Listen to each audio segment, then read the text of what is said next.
Welcome to Soundscape Crusaders, a music discovery podcast where we pair music with meaning. Join co-hosts Nate and Levi on this journey. As we dive deep and examine one song an episode, Discuss what we love about it, and then pair it with something that emotionally and tonally coincides with the song. Fresh Blood by Eels. Sweet baby, I need fresh blood.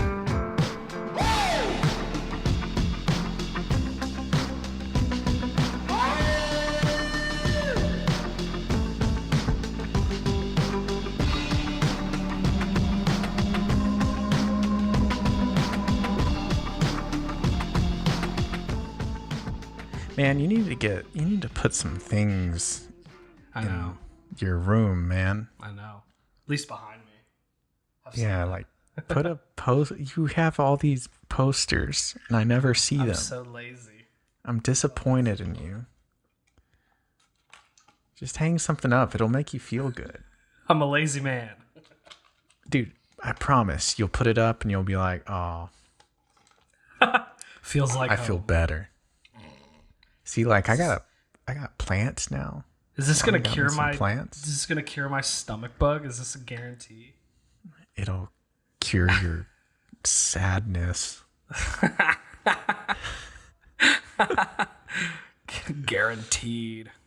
All right, Nate. So you don't know if you've ever heard this song. It was in between this and another song. And that other song was Club Foot by Kasabian. I don't know if I know that song. I know Kasabian, but I never listened to them. I would consider it kind of the same type of sound as this song. Is it like Cherub? Is it kind of like Cherub?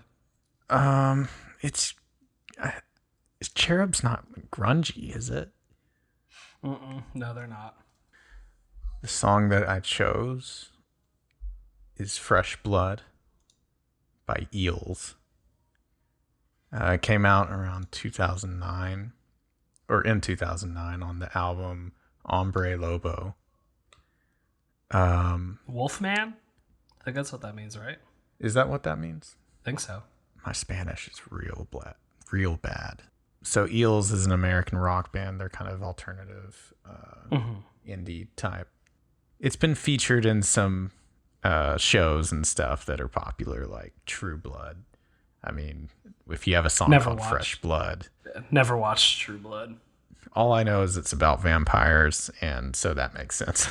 It's like vampires and a gratuitous amount of sex. It's like all I know. Right. So anyway, okay. So on one, we will watch the music video together. Okay. Yeah. So I'm zeroed out. Gucci. Yep, zeroed out. 3, 2, 1. Yeah, I'll ride the shape I'm in. After the fires, before the flood. My sweet baby, I need fresh blood. The time that I listened to this song a lot was the same time, and it was 2009, 2010, so I was young, just learning video stuff, and I was probably making videos that like were kind of similar to that, where it didn't really there was like weird fighting, and just the whole thing it's very experimental and very strange. Like stream of consciousness kind of thing. It's like whatever comes to your mind. It's like, hey, that's the next shot. We're gonna film that. Yeah, because back in the day, like we'd just get with friends, and there weren't scripts or anything. You'd just come, like you'd be like, okay, we're gonna do this, and then we wouldn't know what the next scene was until we finished the scene before it. And that music video kind of gave me feelings of that era as well, in addition to just the song being burned in my mind. But yeah. What'd you think of the song? Well, I mean, between you and me, that's the first time I've ever heard that song. I didn't know that Really? song. Yeah, I've never heard of it before. I could have sworn, because I remember hearing it somewhere, and that's where it didn't sound familiar to me. It was very, yeah. I like I said, I'd never heard it before. I didn't even know of the band Eels, and like just like kind of looking them up, they have a pretty wide discography. They've been around for a while. Since 95. They've been active since 95, which it's a long time. A long time. Because they're still active now. Yeah. Really? They're putting out a record this year, or they put out a record this year, apparently, according to Wikipedia. That makes it even more shocking to me that you haven't. I've never heard of them. I guess first, what's up? Music. I would consider you one of the people that I know with the widest range of music knowledge. You know, that's just it. That's just how crazy and how vast it is. You know, musically, there's so much out there that even those that like you can think that know a lot or listen to a lot, you could still like stump them and be like, "Hey, have you heard this?" And you're like, "No, I've never heard that before." And that's why it's so fun. You know, always. When we do this, and it's like, so far, You're 3 for 3. Day Tripper doesn't count because that's the because we did. We did.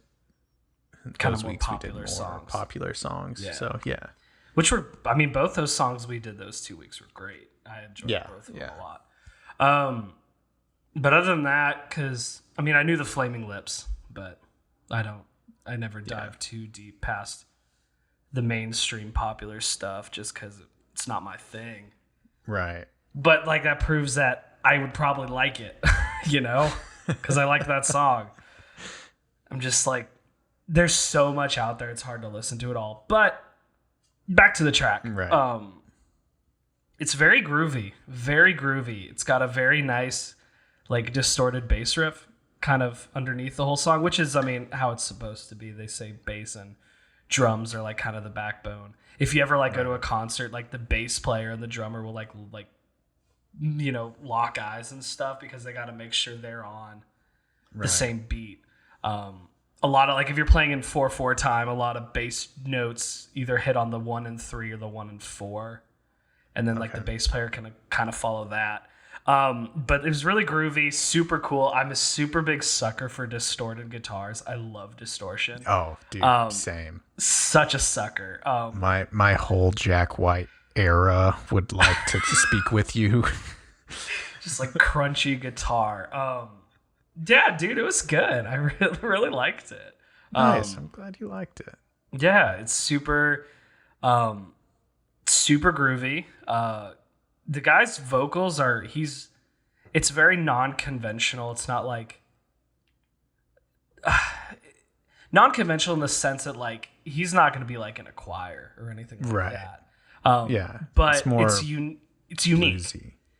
And I like those kind of like musicians that have unique sound, unique voices. You can pick them out. I feel like I can pick them out better. I liked his voice a lot. And I already have a choice. I already have a pick. Really? Wow. I already have a pick. Yeah, I already have a pick. It's kind of a cheesy one, but I think it would work. We don't have to get into that now.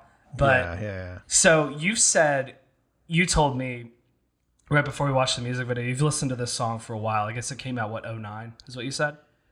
Yeah, it says it came out in 2009. Okay, so like, how do you feel about it? So like, I'm coming off like an initial high. I'm coming off the first listen. This is my first time listening to it, and I liked it. But like, what do you think? As like the veteran of this song, what do you think? I have like I've had this song in my brain for years. It's been over a decade since I first heard it. Right. And I don't know, man. It just brings me back to a certain time in my life when I did hear it. And at that moment in time, I was listening to a lot of stuff that sounded like this. Really grungy guitars. I think that's when I first discovered who the White Stripes were, and then by proxy, Jack White in general. So like Raconteurs, Dead Weather, you kind of like branched out to those as well? Yeah, like huge fan. Listened to the crap out of them. And I think at that time, Spotify and stuff still wasn't really a thing. You could find music on YouTube. But other than that, you would still trade with your friends and, hand off data discs of songs and stuff. So you could put it on your iPod and all that kind of stuff. Which isn't like, I don't even know if I own music anymore. Like I just, other than a handful of vinyls I have, like, it's just Spotify or, Apple Music or whatever. Like, so that it's hard to separate those feelings from the song of that time. So there's a lot of memories and nostalgia kind of like roped up with it, I guess. Yeah. Well, and I remember like when I first heard it. Excuse me. Nice. Keep that in the recording. Right. I remember when I first heard this song. You first hear it and you're just kind of like, it starts off pretty rhythmic and you're just kind of vibing with it. The first few lyrics, it's like kind of calm. And then it does like what would you call that? I guess it's the chorus, right? It's the hook of the song. When the music picks up and they yell, woo, howl. I think that's the chorus. Yeah, I do not know the terms for this. All I know is that it does that once, and it's not quite a false start. They take it there, but they don't go as hard as the second time. And that second time they hit everything like at 100%. Right. And I remember when I first heard that, it was one of those songs that got me like, energetic, and like made me want to work out and shit. I don't know. It just was like I had a lot of testosterone, teenager with testosterone. Right. So you got hormones and shit flowing through you. You're freaking anything the fuck that out. Like this song I would consider, kind of badass, but also kind of sexy. And so like this was like the era for me where I was like listening to like a lot of screamo because I'm like, yeah, I'm edgy. I like when they yell and shit. Yeah. Because it made you feel powerful, and it makes you feel like a man. Yeah, and you like that was the time when you like really cared about that kind of thing. Yeah. I mean, I'm looking at the lyrics, and it's like. It's not really conventional in the sense that it's like verse, chorus, verse. Right. There really is no chorus, I mean, the chorus, I guess, is the woo, howl, Yeah. So, and that's interesting. I like the unconventionality, And then when the verses are going, it's more sensual and seductive in the way that it, talks to you. But then it gets really visceral and animalistic with the woo and howl, and the music gets harder. And then it goes back to that rhythmic. It slows down. It slows down its verse. Tempo. Yeah. It's cool. And I really. It's a groovy little song. I like this song a lot. I do too. It's good. I enjoyed it. So let's talk about the lyrics a little bit. What kind of thoughts do you have about the lyrics? Because you did mention that they're a little different. The structure's different. But the actual content of the lyrics. I think it's like what animals do. It's not their nature. It's their... Feral. It's very feral. It's very instinctive. It's got like a... by the books kind of instinct. What do you think it's about? A werewolf. I think it's about a werewolf. I really think it's about a werewolf. Like they didn't even like. No, they're not really hiding it. I feel like. Yeah. Like sundown on the sorry day, by night lights the children pray. What comes out at night? Sweet baby, I need fresh blood. But that could also be a vampire. It could also be a vampire too. It's very much that idea of those, universal monsters. Those, like old gothic horror tales. I think it kind of falls in line with that, and like the moon shines in the autumn sky. When I think of the moon, I think of a fucking werewolf. I think of a fucking werewolf. Yeah, and he's talking to, I guess, his lover. Mm-hmm. Or someone he yearns after, Yeah, I think it's someone that maybe because he's a werewolf or because of something he wants to be close to this person, but he can't, and he knows that. Yeah, I agree. What do you think? No, I'm 100% with you, because it's basically, I think it's a man who's fighting his more feral, more not toxic's the wrong word, but more basically more basic ape brain instincts. Very animalistic. Fighting the inner barbarism of himself. Mm-hmm. And that's separated him from this woman who he yearns for. Right. And so, which that's basically exactly what a werewolf is, because it's all a metaphor. I mean, it could be I think you can argue it's a vampire too. Yeah, could be, because they can only come out at night. If you're going by the basic rules of vampirism, they can't be out in the sunlight, otherwise they're just gonna, go up in dust. And they're always in. And when I think of vampires, it's very erotic. It's very sexual. There's such a sexual nature to that idea of a vampire. Because they're usually they're a good-looking person, they're very, you see them and you kind of go into their gaze. Yep. They're horny. They seduce. They're horny. Yep. They got you. They got you with them fuck me eyes. So that's how it starts. Then they bring you in. Yeah, and then you're either become one or you're just drained of blood, and it's gross. I don't know. I'm more of a werewolf fan over vampires. I'm a werewolf guy too. I do like vampires, but I feel like werewolves are There's not a lot of good werewolf properties, I feel like. Yeah, and people take that as werewolves are less interesting. I remember I was so excited. So I turned 17 in, oh gosh, I think it was, because at 17 you can go see rated R movies. I think it was, oh God, I was born in 93. This is embarrassing. 2010. So 2010 I turned 17. And that year, the remake of The Wolfman came out with Benicio del Toro.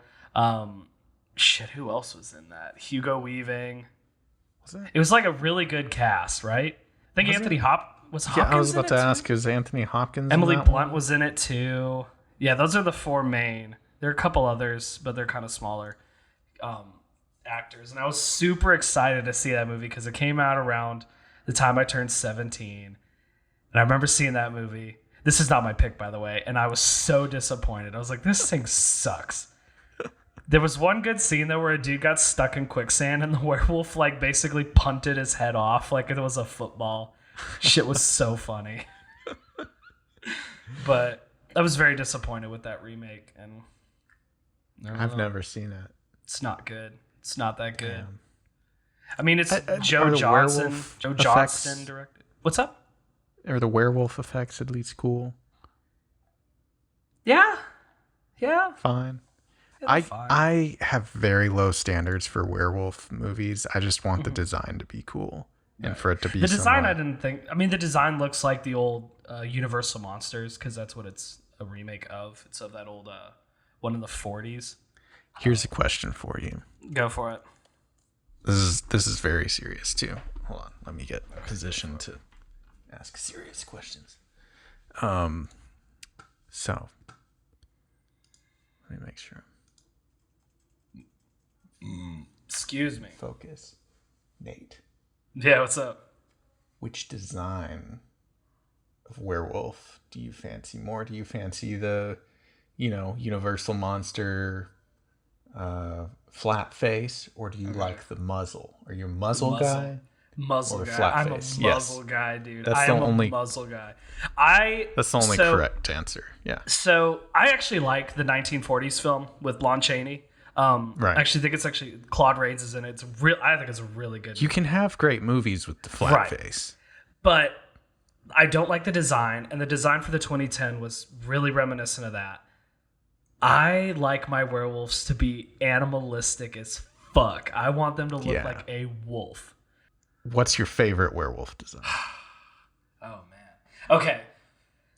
So, it's so lame. Such a lame answer. I'm a sucker for... It's probably because it's so nostalgic to me, but I'm a sucker for American Werewolf. I'm a sucker for that. You can't beat... But I think the design for Dog Soldiers was pretty good, too. I think that one's really fucking good. Damn, you're saying all the good ones, yeah? Dude, I think The Howling is okay, too. I don't think that one's that bad either. But I had really... What's up? One... I actually haven't seen The Howling. I'd say it's worth checking out.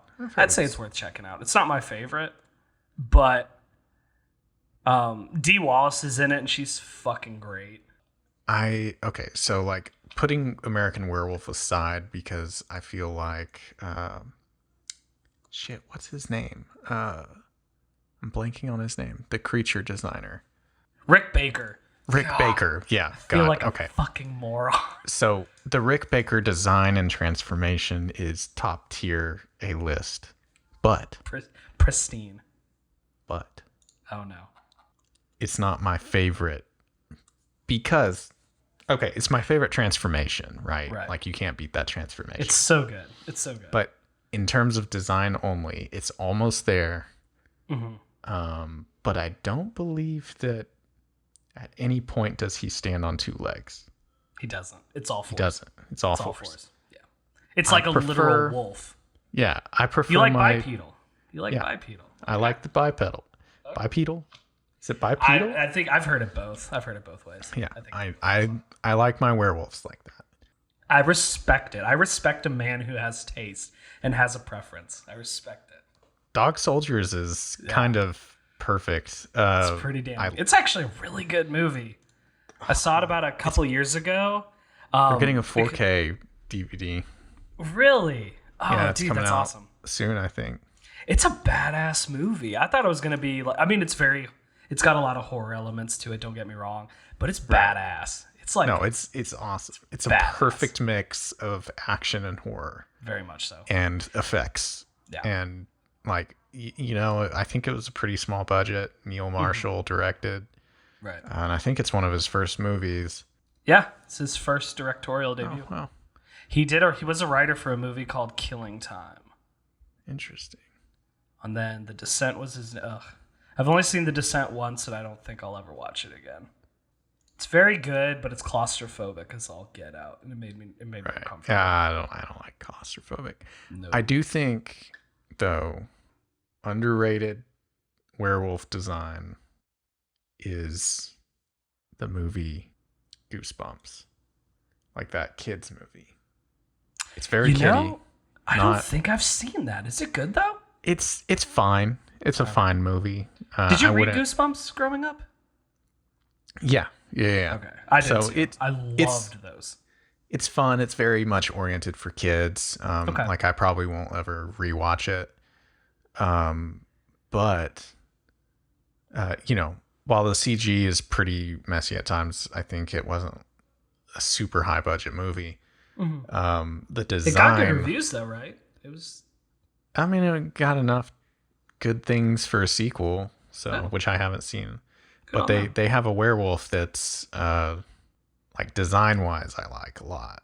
Mm-hmm. It's like, it's funny because he's wearing like basketball shorts or whatever because it's from that particular Goosebumps novel. Mm-hmm. Are they novels? I mean, you can call it whatever you want. I feel like that's just a funny combination of words. Goosebumps novel. Anyway, if you saw a sketch of that, you'd be like, "Oh yeah, that's cool design." I wonder what Goosebump books they reference in that movie because I read like a lot of those as a kid. Yeah. There's a lot. If you were a Goose, I never like read a ton of them, but I knew enough. If you were what was your favorite? What was your favorite if you had one? See, I don't even know. Like I have no memory of really any of them. The one with One Day at Horrorland. That's my favorite because it's Is it like a carnival? It's a carnival run by monsters, and they think they're like people dressed up in costumes, but they're run by real monsters, and it's really good. And at the end of the book, one of the monsters attaches itself to the car, and they pull up to the driveway, and the monster's like, "You forgot your tickets," or something. It's just a really funny ending. Good. It's a good book. I mean, I read a lot of those as a kid because like I was right before my Stephen King phase, and for some reason as a kid, I could read horror books. Right. And not have any issues. I would sleep fine. Interesting. But if I saw a horror movie, I had issues. Right. Does that make sense? Like, it's weird. I don't understand it. I was scared of everything, though, as a kid. So I couldn't handle anything.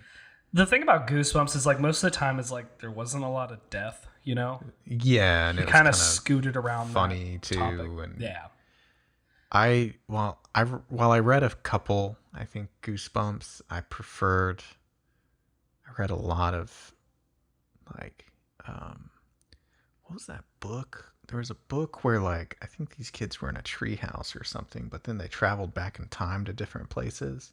I was gonna say Hardy Boys, but that's definitely not it. It's not Hardy Boys, but it's kind of it was like Magic Treehouse? Magic School Bus? It was called Magic Treehouse. Really? Yeah. I don't know if that's the same age range though. I'm just thinking I never books read I read as a kid. Dude, it was cool. Like each book was its own genre. Like, oh, cool. They would like travel back in time to, here's one called Sunset of the Sabertooth. So there's like Sabertooths out. I think my favorite one that I read multiple times was something about a night. Oh, here it is. The Night at Dawn. And then there was The Night of the Ninjas. Those two were awesome. And then, and then there was like dinosaur ones and whatever. Oh, yeah. And it was just stupid. But between that and like Hank the Cowdog. Like my parents were like super big on like reading, they were like super into that idea. So it was like always fun, like getting new books and stuff. Because we had a neighbor behind us. They had two sons older than us. Yeah. And they got a little old for the Goosebumps, so they a lot of those got handed down to us. So I powered through a lot of those as a kid. And then when I got like a little older, I was like, I want to read Stephen King. Mom's like, those are scary. It's a very big jump. Some of those books were too big. Like I read it in 8th grade, I think. And I felt like that was way too heady for me. It was a huge book. It was like 1,000 pages. It took me forever. Man, that's worse than me trying to read. I think I was in 6th or 7th grade when I read through The Lord of the Rings, and I'm not 100% sure that how I even understood it. How, dude? I tried to read book 1 and I couldn't get through it. It was so boring. I don't give a fuck. Why is Tolkien explaining this bush for like a page? I'm like, no one cares. Dude, I will tell you. Move on. On Audible, they have the whole trilogy plus The Hobbit read by Andy Serkis. And he does voices for every single character. Of course. And it is one of the most like, Lord of the Rings is amazing, but when you add that in, it like it elevates it even more. Circus just becomes super entertaining. I know a lot of people like that. I like tangible pages too, but when you drive as much as I do, that's all I do is listen to audiobooks right now. Damn, we completely got sidetracked. Dude, I don't remember. I'm gonna have to pull up the audio. Shit. Okay, well, I guess let's just get into picks.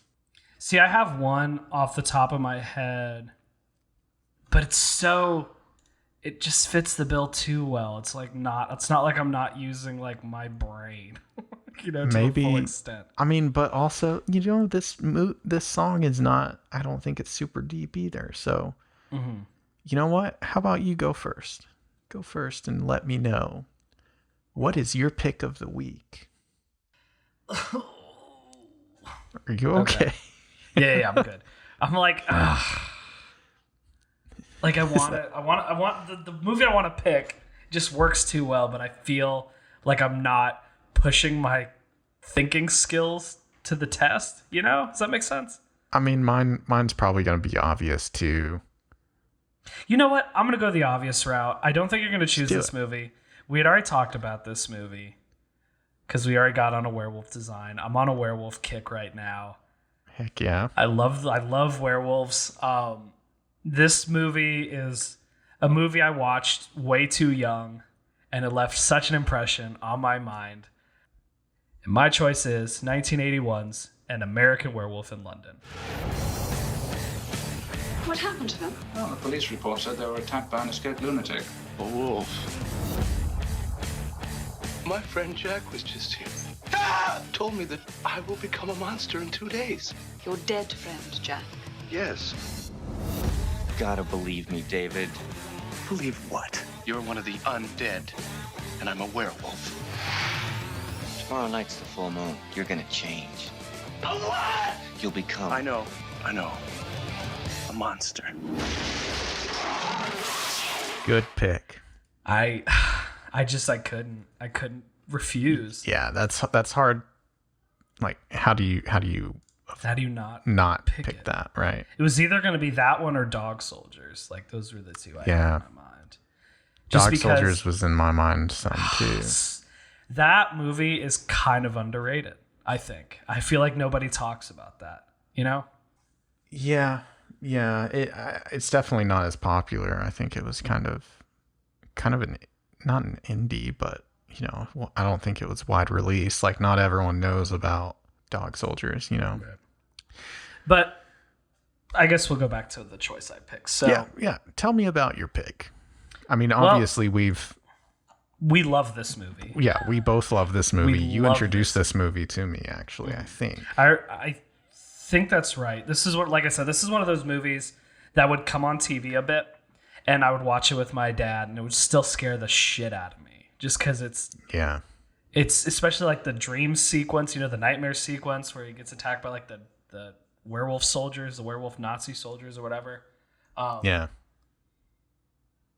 But there was something so profound about the camera movements and the lighting compositions and just the way everything was set up, and the mixture of horror with comedy just works so well, because I like being scared. I don't mind that now, being older. Right. It doesn't bother you as much. But the comedy elements, even as like kind of a kid, kind of lightened the mood, at these intense moments, these intense sequences. And like, it helped with the pace. I mean, granted, it's a short movie. It's like, 100 minutes? It's not that long. It goes by in a breeze. Yeah, it's very, very quick. But it doesn't have to be long. It's, two American tourists. They're journeying through, I think is it Yorkshire? They're warned by the locals, don't go out into the moors, blah, blah, blah. They get attacked by a werewolf. One of them dies. The other one gets cursed. And then it's just like a couple weeks of him changing, or whatever. No, I think it's like a month later he wakes up, and it's like a full moon's coming, and all this nonsense that comes along with this curse. Right. Like, I love the scenes where his friend that gets killed by the werewolf is like slowly decomposing, and he's like coming in his mind. He's like, dude, you need to kill yourself. Yeah. It's so funny. It's just ridiculous. Did you hear that? I heard that. What was it? Could be a lot of things. Yeah? That's what I found. I mean, I had obviously heard of it for my whole life, but I just never watched it because I didn't really realize what type of movie it was, and perhaps maybe I just didn't ever get around to it. And then you were such a big fan of it, you like basically forced me to watch it. and I wasn't expecting the humor. Right. And it's like offbeat humor. It's not. Right. It's strange. It's a strange movie. But it's so just the transformation scene alone, I still think is just so cool. You know? Yeah. Just like in practical effects, I think it's still very potent. It's very impressive. Like it just puts a lot of impression. It's very impressive. Yeah, it's just I love the movie. I think it's great. John Landis, directed it, and before that he did Blues Brothers and Animal House. So he was known as like this comedic kind of director, and then he directs a horror movie? Like what? Right. And it's great. You definitely don't see that coming. You could see his comedic genius kind of bleed through. This song, like we were talking about through the lyrics, it feels very much like story of a werewolf, and I couldn't steer away from this movie. I just think this movie is really good. I think it would be top 5 horror movies of all time for me. It's definitely up there. It's just like the scene I always turn back to is when the guy gets attacked off the train, where he gets off the it's not the subway. I can't remember what it's called in England, but the tram, whatever. And he gets stalked by the werewolf up the escalator or whatever. It's so creepy. That's like right at the end, right? Yeah. Yeah, because he goes through London and starts like causing a mess. Yeah. But like that scene scared the shit out of me as a kid. And it's not really a lot happens, but there's so much tension.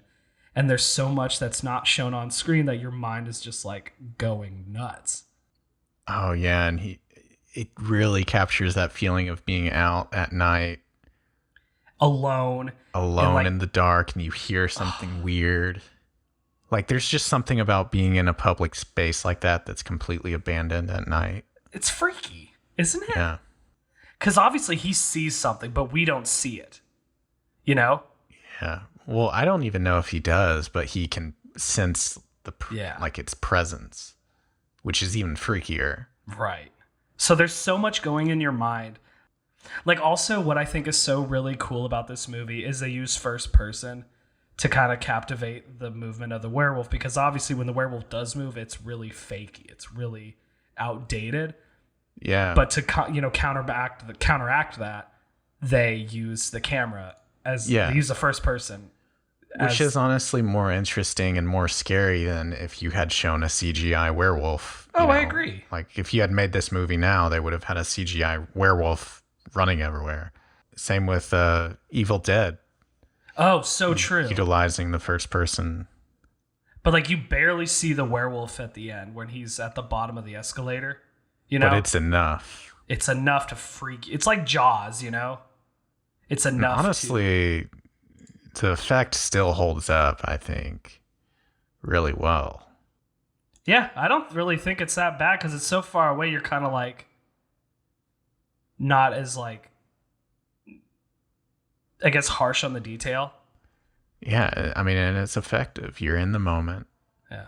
I also love when he bites that dude's head off near the end of the movie. He just comes out and bites the dude's head off. But yeah, that's my choice. I think it's really kind of by the books for this song, but the movie fits so well, and I think it's, for anyone who's never seen it, I think it's a really good watch. Yeah. I don't know where it streams. I don't know if it even is streaming, but I think it's a really good movie, and I think it should be given, if you haven't seen it, I think you should give it a chance. I think it's really good. I agree. Fantastic choice. I remember great movie. When you watched it and you like messaged me about it, and I was like, "What? You watched it?" We had like a nice conversation about it. You were forever tied to that movie. When I think of that movie, I think of you. It's so for multiple reasons. One, you showed it to me. Two, we didn't watch it together though, which was so disappointing. We'll have to do that someday. Yeah, we do. We do need to do that. But two, you and I, after work one day, at FPG. Drove straight to I think it's called Texas DFW Frightmare. Airport. Yep, DFW Airport, that Hyatt. Yeah, and they were having a convention with a horror convention, which I'd never been to. I am not a part of that scene, right? Mm-mm. It was still cool though. It was kind of cool. It was very cool. Be through that, you know. Yeah, and then we just we got to see a bunch of stuff that a whole world that we weren't used to. Right. And also got some really sweet Mondo posters. One of which is American Werewolf in London by shout out Mondo. Tobin, Matt Tobin. Did that. Wasn't the other one the Thing one that we went for? Because we went to that. That was a separate event, right? Same week, event. though, maybe? I think it was the same week. Yeah, they were doing same week, yeah. Then we drove to, wasn't that Richard? It was Richardson, yeah. It was at the Alamo Draft House in Richardson, yeah. It's very far for me. I'm surprised I did that. It was very far for you at the time. Yeah, but it's a great memory. We didn't even have tickets to the movie. Nope. We just hung out in the lobby, pretended we had tickets, bought a poster, dipped. And then dipped. It was worth it. I would have done it again. I remember we had we were holding it and we were like, okay, I guess we should put this in the car before we watch the movie. And then we just dipped. Yeah. Then we just left. That was so good. I still have a picture too. Oh, do you really? Do you have it? Yeah, I have it somewhere. That's so fun. I came across it the other day. Oh, what a great memory. I talk about the memory of us going to DFW Airport and getting that poster. I've told that story to so many people, and they're like, "Why would you do that?" And I'm like, "You don't understand. This is one of my favorite movies." Yeah, need this. Between that, didn't you get a Halloween poster as well? No, you ordered that for me, and I had to pay you because I didn't. No, not that one. I remember they were selling a bunch of Jason Friday the 13th posters, and I think they had a Halloween. Honestly, I'm not a huge Friday the 13th fan. I find it fine. I enjoy it when I feel like it. My favorite Friday the 13th, and I hope someone listens to this someday, and they're a huge Friday the 13th fan because they're going to find this blasphemous. But I think the best Friday the 13th movie is Jason X because it doesn't give a fuck, and it's ridiculous and over the top, and it's so much fun. I haven't seen that one. He's in space. And that's all you need to know. Yeah. That's why I started watching through them because I never really cared. It's so bad, but it's so much fun. Those movies are very hard to binge, especially the first 3 because they're the same movie over and over and over again. But then they start to get interesting and ridiculous. And Jason Goes to Hell. Jason Goes to Manhattan. But I've only watched, I think, the first 5. Dude, man, they're a slog. I'm honest. I'm just going to be honest. Friday the 13th's a Halloween ripoff. Oh, I mean, yeah. But that's what it was. Sometimes ripoffs... They make their own identities and whatnot. I would consider, if I'm in the mood for, a dumb slasher, it's going to be more Friday the 13th. If I'm in the mood for, something a little more cerebral and creepy, Halloween, That original still hits pretty freaking hard. Dude, the original Halloween is masterclass in tension. It's very good. Very good. I mean, John Carpenter's a masterclass man in tension. You have Halloween and The Thing, which The Thing, if you want to teach tension in film school, play The Thing. Honestly, I think that's the best movie for tension. Yeah, but tension and so good. Paranoia, just so many. The more interesting scenes are the paranoia between the men on the outpost, Yeah. At least in my opinion. But the even by the end, you hit the end and you're shit. We don't even know. We don't know who's who. So anyway. All right. Great. I appreciate it. I figured you'd like it because we have a lot of kind of nostalgia and great memories tied to that movie, so I thought that was a good choice. Because I love that. Every time I look at that poster, I'm like, worth it. You were worth it. Yeah, it's great. What's your very choice, happy buddy? With it. What's your choice, buddy? So a few things came to mind. I'm going back and forth between 2 right now, and I have pretty strong cases for both. But also, I haven't seen either in a long time. Okay. However, my initial thought, at the very beginning, I was thinking of movies from that same time period that I listened to the song.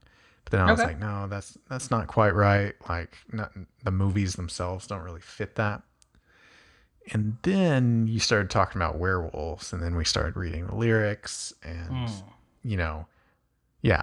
American Werewolf in London came to mind. Because it's a great pick. It fits perfectly. And then I started really thinking, there's one that fits a little too well. See, I'm almost talking myself back into it because I was about to share it, but now I'm not sure. Okay. It's not a good movie. I actually hate the movie. I'm not going to pick it just because I can't pick it. It's Twilight, isn't it? It's Twilight. Twilight makes a lot of sense, doesn't it? Twilight does make a lot of sense because of the love story. Yeah, but the love I'm not story going to really pick it. Drives it. Yeah, the love story, the general creepiness of the music video, and that time period, it's man. This dude, it's this dude following this girl around. Yeah, and he's singing about this girl that he can't have. That fits a lot better. It really does. Yeah, it does. However, I can't say that's my pick.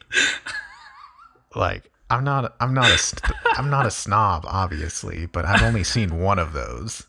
And I think it was like the last one. I've seen none of them. Because they split the last one into 2 movies, right? Yeah. It was like Breaking Bad, or no, not Breaking Bad, Breaking Dark or something. Yeah, something like that. However, I can't vouch for those movies. I think the actors are brilliant people who are given a very poor premise and script. That's the crazy thing is there's a lot of really good actors that came from that series. That's crazy to think. Even, Robert Pattinson, obviously. Pattinson and Stewart alone.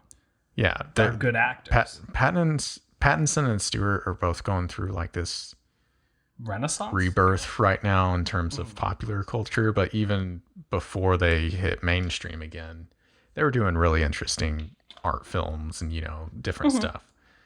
And they proved that they're very talented. Taylor Lautner. All I know is he was Shark Boy. Isn't that right? Yeah, he was Shark Boy. So that's all I know. So there's a show called Cuckoo. I think it's a BBC show or something, but it's on Netflix in America, or it was.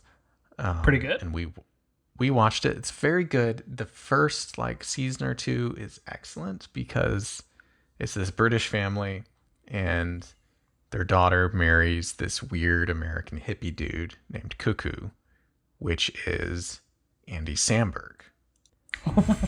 Which is great. What? It was like right before Andy Samberg hit big. But after what year was this? It was right after SNL. It started in 2012. Okay. I guess it ended in 2019.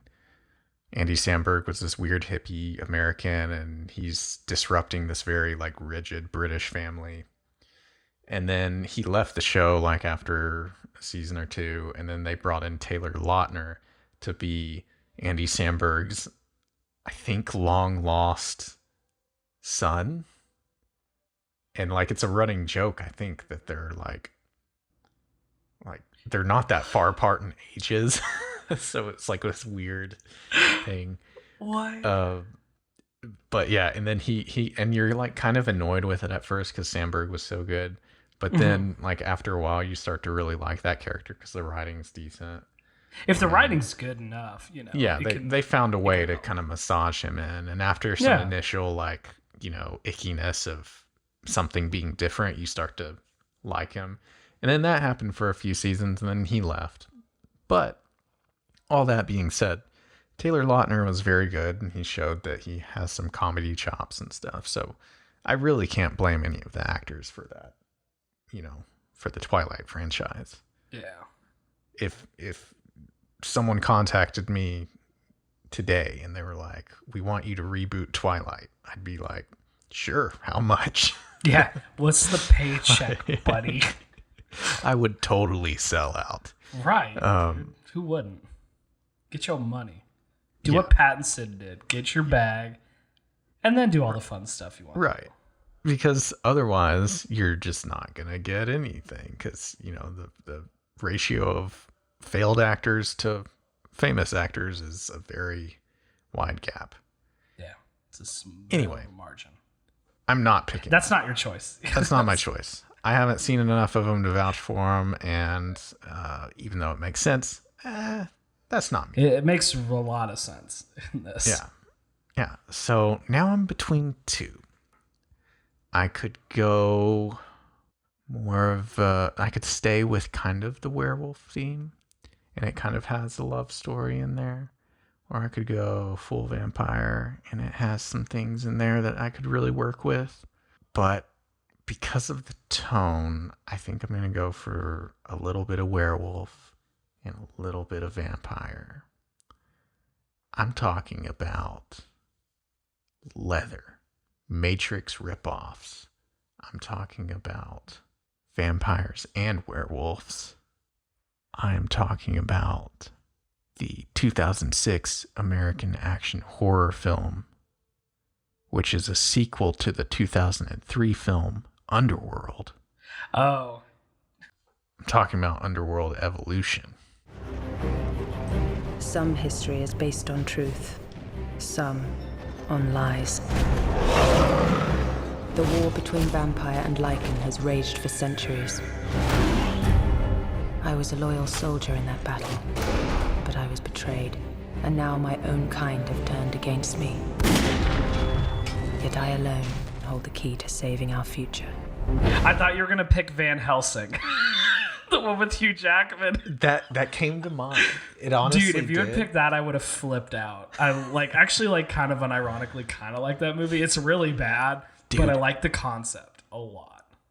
That was one of those movies that came out at the right time, and I was the right age to where it doesn't matter how bad it was or anything. I thought it was the most awesome thing ever, and I haven't seen it in a long time, but I would love to revisit it because the only reason I know it's bad is because everyone apparently says it is.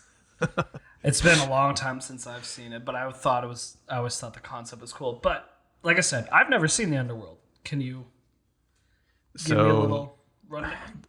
This is going to be very loose because Lauren and I a couple years ago watched through all of them from beginning to end because she had seen them and I hadn't, and she thought it would be something that I would dig. One, because it's kind of schlocky and it's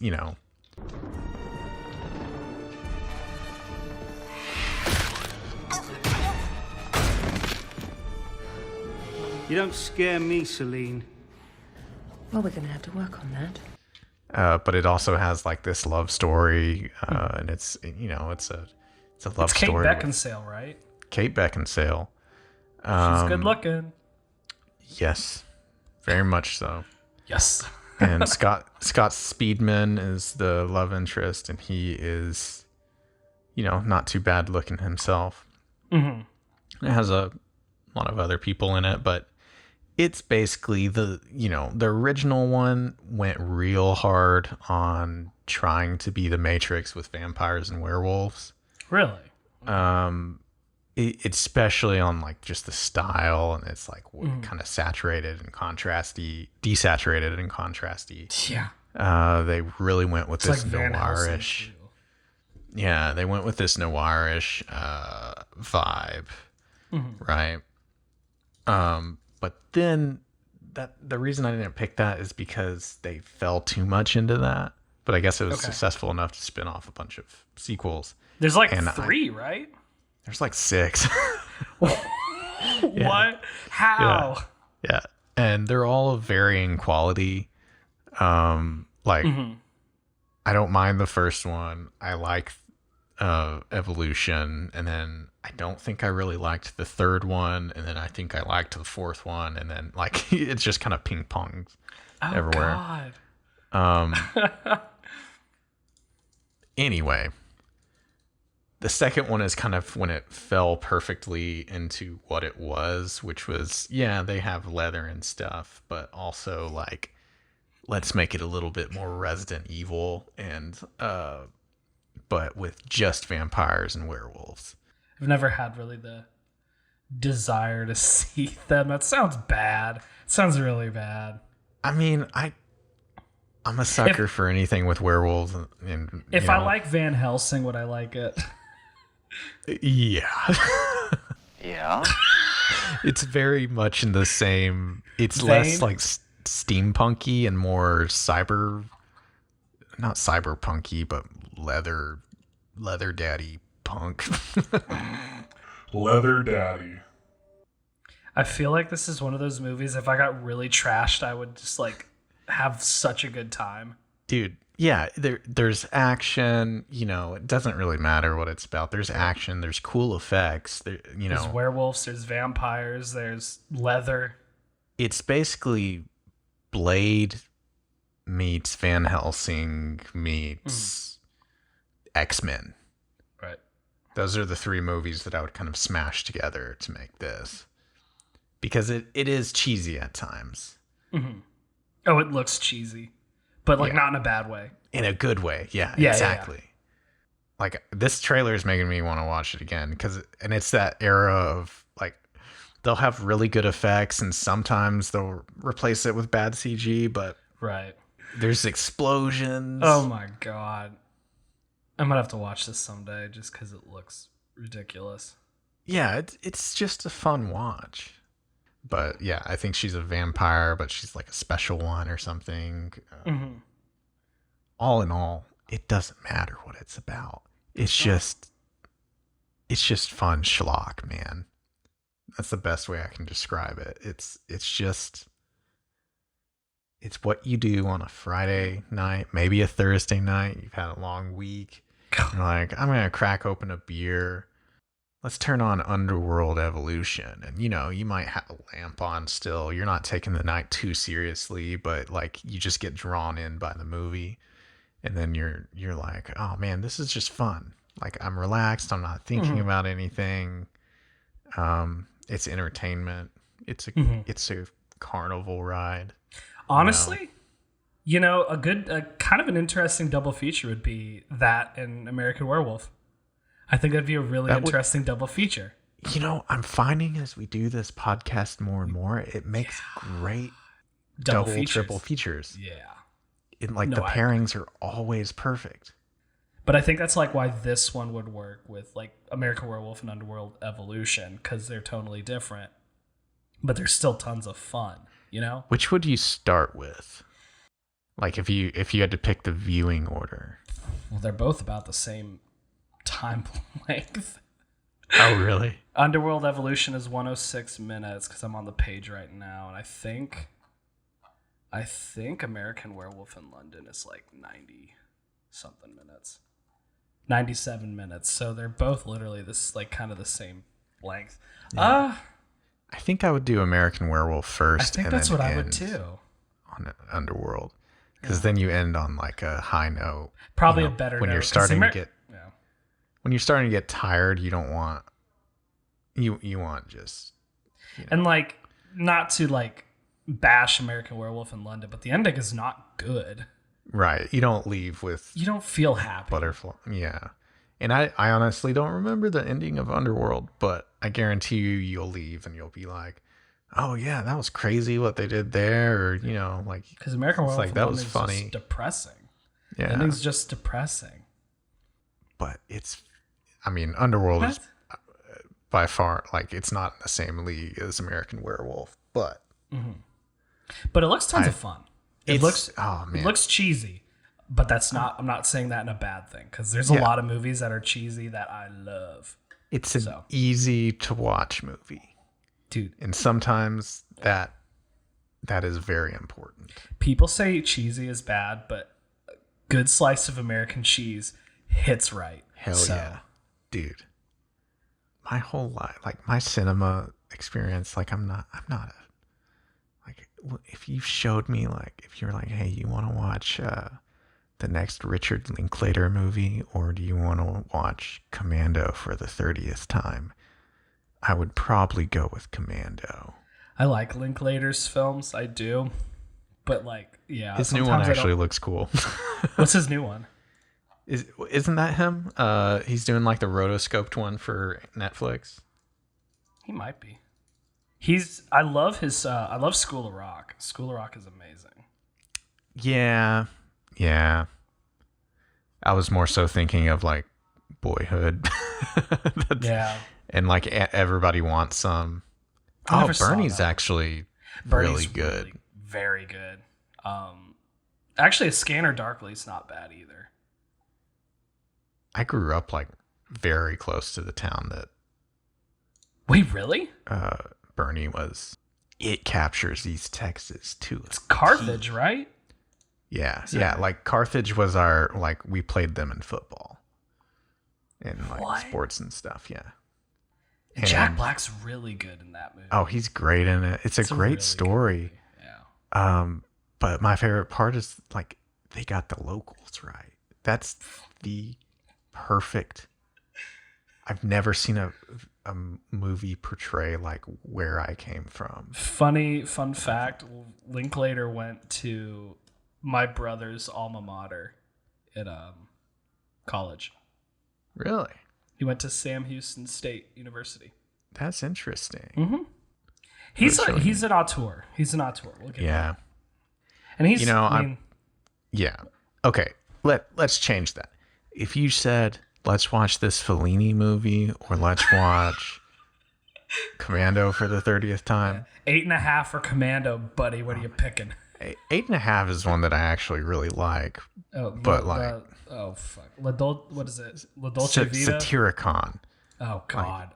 Like, if you're like, let's watch Fellini's Satyricon. I'd rather watch Paint Dry. Yeah, that was. I get it. Like Satyricon is like super. It's cerebral. It's surreal. I get it. It was just not for me. Yeah. It's just not something that I can like. But going off of that class we took, there were more films I liked than I didn't like. So. Yeah. And you know what? It helped develop my taste to where I know what I like and what I don't like.